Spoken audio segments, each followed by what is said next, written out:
I watched every single Marvel cartoon on Disney Plus. From the 80s and 90s shows to the What If series to whatever this is to Spidey and his amazing friends. And I've come to the conclusion that I am a complete loser. I have suffered for this video.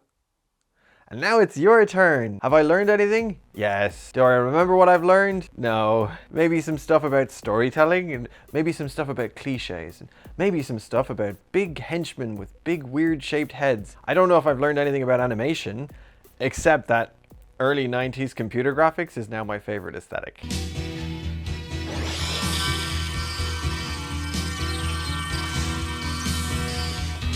The question you're probably asking is, which show is the best? In this list of, I think, more than 50 shows, which Marvel animated show is the best one on Disney Plus? I'm sure some of you already have your own ideas. Maybe a little 90s show? Little show you formed an opinion of in the 90s because you were happy then. Well, I can tell you that some of the more modern Marvel cartoons are actually surprisingly good, and some of the classic shows are kind of stinky.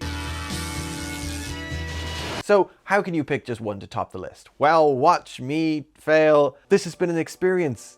Do you know how many Spider-Man origin stories I've watched? How confused I've been about how much of a vocabulary the Hulk is actually supposed to have? Do you know how many times I've witnessed the entire universe explode? So without further ado, let's get into it. By which I mean, let's cut away to something different and then cut back to this same setup so that we give the illusion of the passage of time.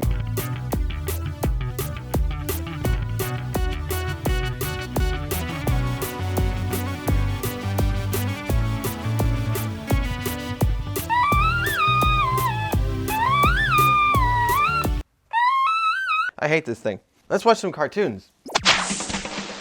I decided to start out with Spider-Man because there seems to be like a million animated adaptations on Disney Plus, possibly to cover up the fact that there are like 0 live-action adaptations on Disney Plus. But you know what? That's okay. That's fine because this is the real Spider-Man. Okay? These classic shows are amazing. Look at this. If I'm going to get my photos to the Daily Bugle before the afternoon deadline, I'd better shake my spider webs. Run for your life! Now this is the real Spider-Man. This is a fun time. I'm having fun. Uh-oh. See you later, alligator! There's trouble in the zoo. I hate it. This is even worse. This is Spider-Woman now. You couldn't make that these days. It does have the best juggling of a double life of any superhero media that I've ever seen. She just does not give a fuck about the people in her life. She's just like, gotta go, woman stuff. Quick, get us to London, fast. London? What's in London? Woman's intuition. Now don't ask questions. At one point, she just jumps out of a helicopter and lets everyone think she's dead. What an icon. Also, when I first put this one on, I just started referring to the man as Jeff, because that's what you call a nondescript man on television. And I started referring to the boy as Billy for the same reason. But it turns out that they're actually called Jeff and Billy. Oh no! You forgot about Aunt Jessica. She was supposed to meet us here hours ago. Oh, she said to meet her at the jet copter. Come on, Billy. This whole era has Stan Lee written all over it. Spider-Man and his amazing friends. Spider-Man has friends now. Amazing friends. I wish I had amazing friends. They could have talked me out of doing this. This show also canonically shares a universe with the X-Men, which means that they can do episodes like this. Juggernauts! We sent brother. Oh, let's pull it in. You'll have to go through us first. Wolverine. Oh, the best original artist. I love this Wolverine. Now it's my turn. I want Cockney Wolverine.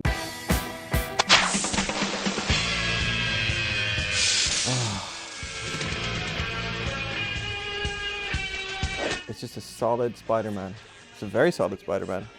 He's a chunky boy. Show shares a universe pretty much with the other Marvel shows from the 90s. So that's like X-Men, Incredible Hulk, Iron Man. We get everyone in this one.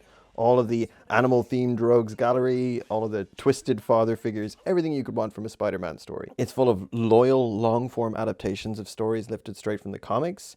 It takes itself just seriously enough for things to have stakes, but not so seriously that it rejects how colorful and ridiculous superhero stories can be. I find it nostalgic. It's even got 90s computer graphics, which is now my favorite aesthetic. Ah. What the? Why? What? Why? Why would they do this? Wouldn't what? This is crap. Uh-oh. You know... No, this is the worst way to do all the weird sci-fi counter-Earth stuff. No. Oh, but it got worse.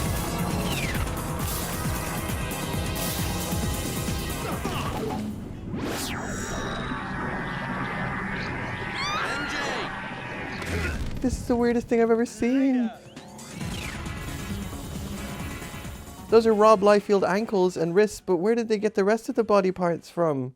Salvador Dali? Hey, Mr. Stark, isn't this costing you like $1 billion? These bots don't grow on trees. Why does this animated show have no actual animation? That is a strange decision that makes me angry. So, Spectacular Spider-Man is surprisingly good. I'm not personally a huge fan of the pointy faces and the colored dots for the pupils, but honestly, it's hard to fault this show. It's admittedly a more comprehensible adaptation for television than the 90s show. It's less cringe, it's smarter about who its audience is, and I love that Harry Osborn hair design too. So Steve Ditko, who is the original artist who designed Spider-Man and the early Spider-Man characters, he just occasionally drew really weird hair. And since then, I love spotting that every adaptation has to deal with that hair, because it would seem to have no real world equivalent. Oh. Anyway, Spectacular Spider-Man, it did wear down my defenses. Maybe these contemporary shows aren't as bad as I thought they'd be. They may even be better than what I grew up with.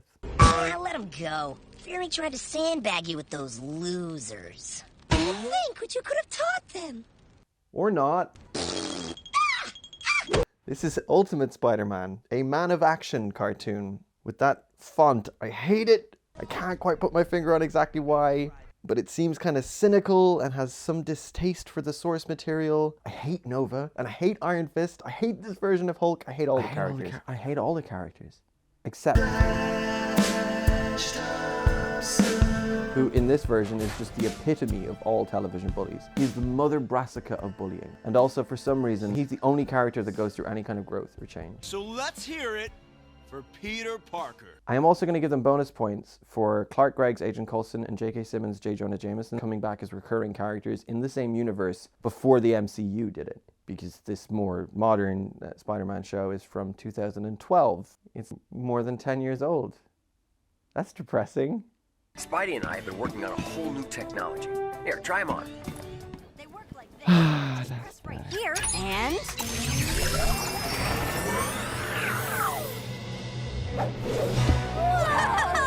Your new comlinks There's my friend. into web spinners. Amazing friend. These are the real amazing friends. These web spinner suits... The real amazing friends with the amazing friends who made it along the amazing way. I am Spider-Man. Why am I doing this?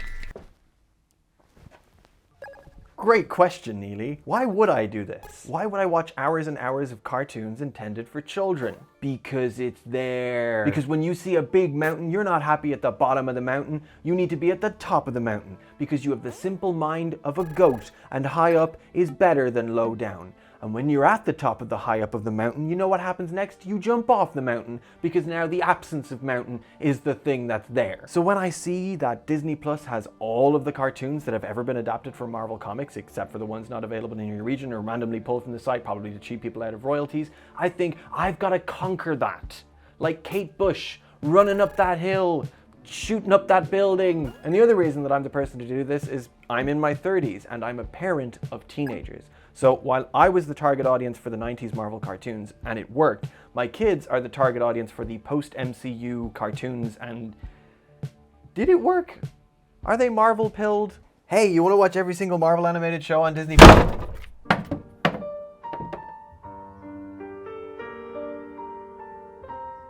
So my youngest wasn't interested. My eldest, however, who is a strange person, was more than happy to participate and actually took notes for us and came up with the criteria for assessing objectively the best Marvel cartoon adaptation. It's a 20-point checklist, because that's the most fun way to watch cartoons. And also, by coming up with that criteria together across generations, we get around my bias for the nostalgic stuff I grew up with. So we have things like characterization, design and animation, side characters, humor, loyalty or innovation in terms of the source material, all kinds of things like that. And wow, would you look at that?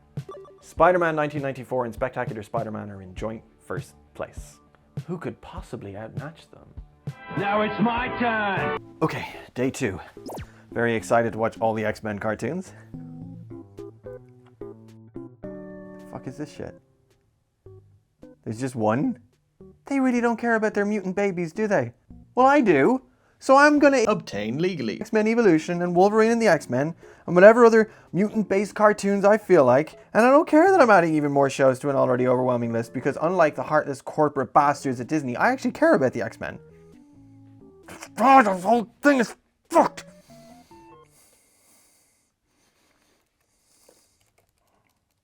Cool. How about you, Kurt? Got a special gift that brought you here? Maybe. It's pretty solid. I like mutants. So I think this is great.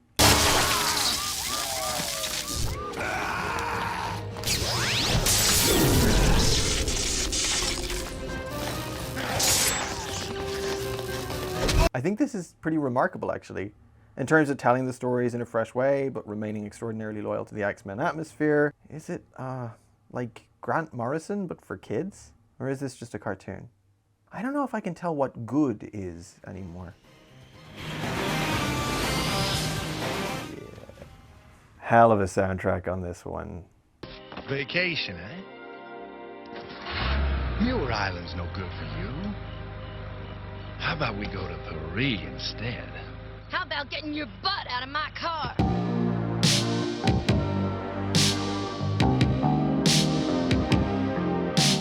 How about we go to Paris instead? How about getting your butt out of my car?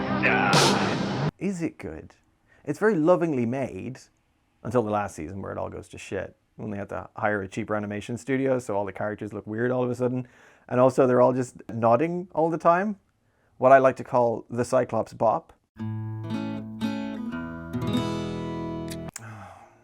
But it's beautiful. Look at that beast. Look at that Gambit. Look at all that fucking hair. This show is nerdy as hell. Madly in love with the original comic stories. Even the ones that it really shouldn't have faithfully adapted. But I remember this show really fondly.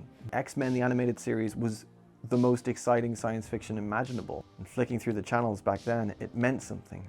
It's definitely not worse now. It's just that, in comparison, media these days can be kind of overstuffed. Almost gross in how convenient and heartless and plentiful it all is. Like what I'm doing now is kind of gross. It's overconsumption. Like Super Size Me, but for cartoons. I think it's even hard to perceive this show for a contemporary viewer. Now is the era where so much content is already based on Marvel properties, and so much more of content is based on some other nostalgia. It's hard, maybe even impossible, to perceive X-Men the Animated Series naively, like a kid, which is exactly the intended way to perceive it. Yeah, X-Men is about big themes, bigotry, oppression, how minorities get harmed under political projects, all important stuff for there to be a TV show about. But it's also a joyful, colorful thing for children, so they can learn about anti-fascism the fun way. With Cockney Wolverine. Maybe I'm overthinking it. But this is starting to feel like, you know, if you hang out with an old friend you haven't seen in a long time, and then you discover that you have nothing to talk about. So there you go, the X-Men shows ranked higher than almost all the Spider-Man shows. We now have 4 joint first place entries. This is getting ridiculous, but we have barely begun, because tomorrow I can be...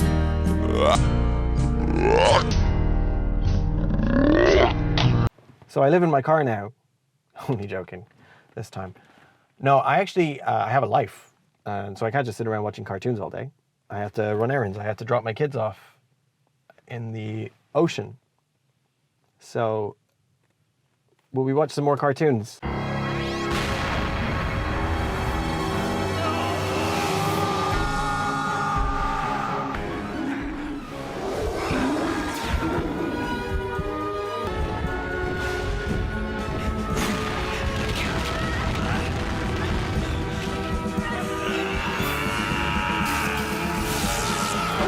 Is this for children? It's so heavy and sad and dramatic. The pain. No! the Hulk. Not now. It's the most depressing cartoon I've ever seen.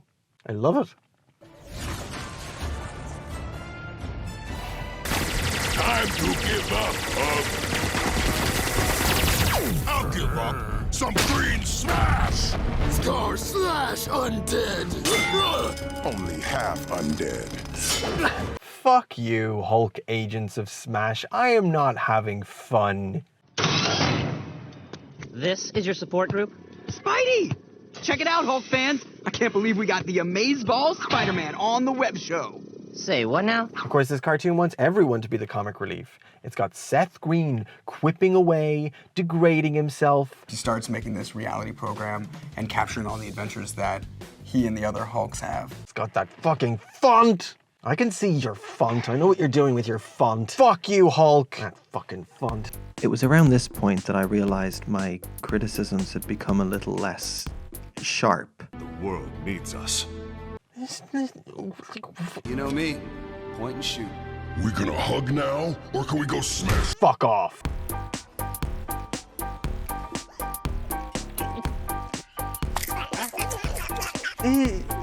Plant monster? I said I don't want to talk about it! Dread Knight. Not just another pretty face. This dude is bad news. Blacklash. 10 tons of mean in a 1-ton bag. Hey, don't forget the manager's most dangerous stooge, MODOK. 80% brain and 100% rotten. Damn it. So apart from the incredible computer graphics, which, you know, are art, and I will be printing them out and putting them on my wall, this is just bad. Now, give me something wild, beautiful. Keep moving. Yes! Get up. Turn. Now, show me how you move. Now, run into the It's just shallow and thin and... Are you a pig spider? Ham. Spider ham. Everyone, I think the best thing to do is use the Infinity Gauntlet. Look at me, I'm a cartoon. Oh, we've got fucking Santa Claus versus Rocket and Groot. There's Loki. Oh, content. There's fucking content. This is depressing. I feel like all the meaning of action, of consequence, of reference is just dripping out of anything I could ever watch again. How do they do this? How do people make reaction content? This is fucking miserable. This is fucking miserable.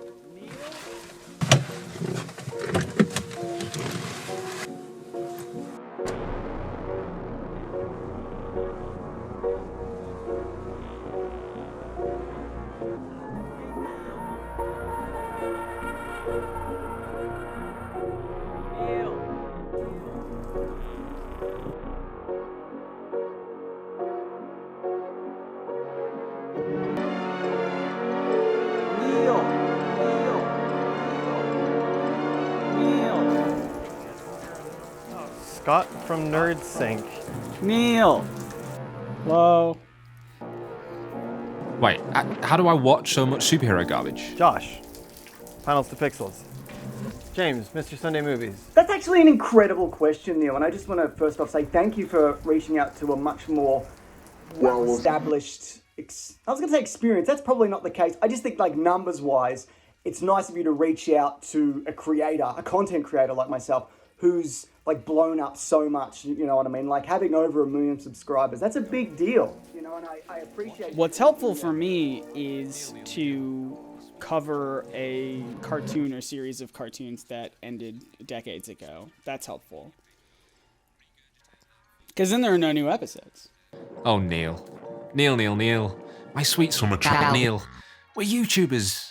We're not supposed to watch the thing. We're supposed to read a Wikipedia page about it, regurgitate that for about 10 minutes, give it some fancy transitions like this, then title it something like 10 Reasons You're Wrong About the Thing You Like. Number 8 will surprise you. And then watch that sweet, sweet Google AdSense money come rolling in. You could get, like, really overwhelmed with anxiety and then stay in bed all day depressed. I don't know, for me, it's almost like you get to your 7th Disney Plus Marvel show, whatever, and it's like you're looking through it. But that's the beauty of it, though. That's the game. You don't want to let it break you. You break them. You consume more than they can make. Okay. More than Disney or Prime or whoever can handle. This isn't really helping. Who's gonna crack first? It's not gonna be me, because I'm gonna make. Okay, guys. All right. The day that I die. So yeah, I guess It's really weird. I'm gonna go. I'm gonna go now. This hasn't helped. This hasn't helped. Who cares? You could think about all of the shows that you're missing and watch 20 seasons of Grey's Anatomy instead of anything else. All right. One more show. I'll give it one more show. Earth's Mightiest Heroes. Fine. Sorry everyone. I got caught up in a meeting. Okay, actually I missed that meeting too. Anyway, thanks for coming and welcome to Avengers Mansion. This was my... You know, that was really rude. Welcome to Avengers Mansion. Please identify yourself. The show's fine. It's really watchable.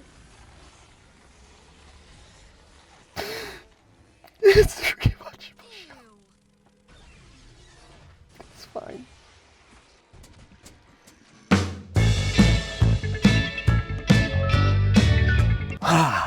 We're having fun again. Fun with the cartoon friends and the friends and friends and fun. Nothing's gonna bring me down.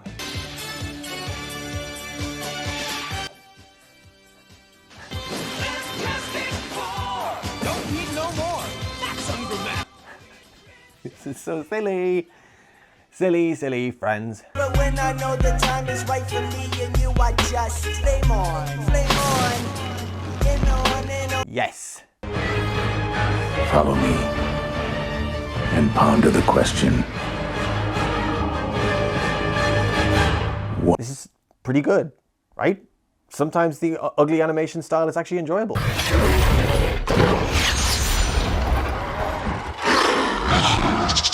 Chadwick Boseman knocks it out of the fucking park.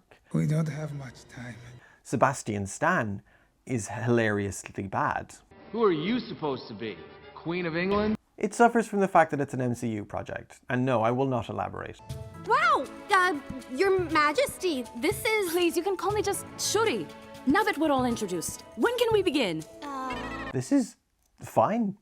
It's kind of cynical content. I see their little font, but you know what? These are better characters and this is better voice acting than I've seen in a while. So, well done you guys. Nothing's gonna bring me down. A tiny treat from the far end of the Kirby cluster. I need neither to eat nor drink for sustenance, Prime Minister. On the other hand, if I might avail myself here... I do need to take a big shit. I really enjoyed this absolutely unhinged show. If you want purist, uncompromising Marvel garbage, then this is the show I recommend. We've got space, we've got every character that you've never heard of, we've got Thanos in space, madly in love with death, we've got Beta Ray Bill. For us, reality was already an end. My people were so confused. And he's Irish, and oh boy, these accents. Our spiritual side longed for the harmony our planet's named after.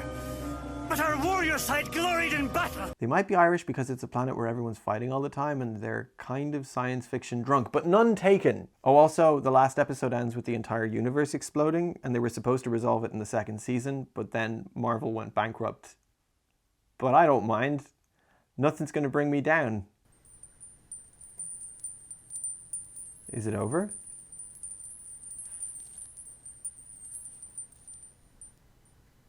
It's over. So this was all lies. Of course it was.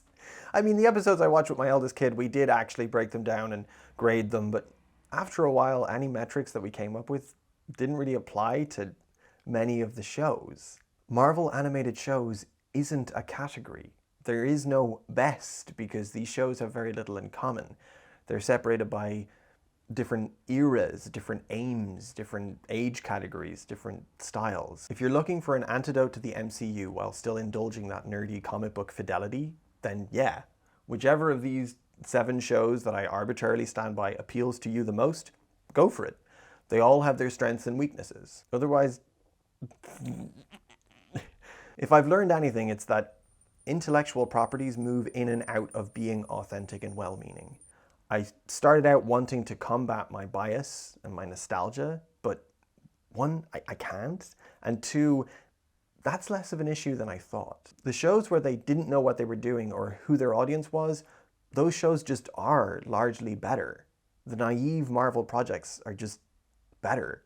But hey, there are animated kids shows that have moved me, made me laugh, and inspired me recently. They're just not made by Marvel. So my youngest kid, who doesn't care about any of this superhero stuff, has binged other great cartoons with me. Together we've enjoyed 12 Forever, an exceptionally creative, moving, silly, and thoughtful show. It made me cry. Gravity Falls, a completely brilliant piece of art. The Owl House, because the thing that shows like that share in common is that they take risks. They mean what they're saying, and there's a lot more creative freedom there than in projects that are tied to 5 different overlapping continuities and staying loyal to characters created by weirdos in the 60s. Sorry. So yeah, thanks to Scott from NerdSync, James from Mr. Sunday Movies, and Josh from PanelstoPixels for helping me out with this, and thanks to my kids for never expecting me to grow up. Oh, also there's a crossover with Phineas and Ferb of the Marvel characters, and actually that's quite good.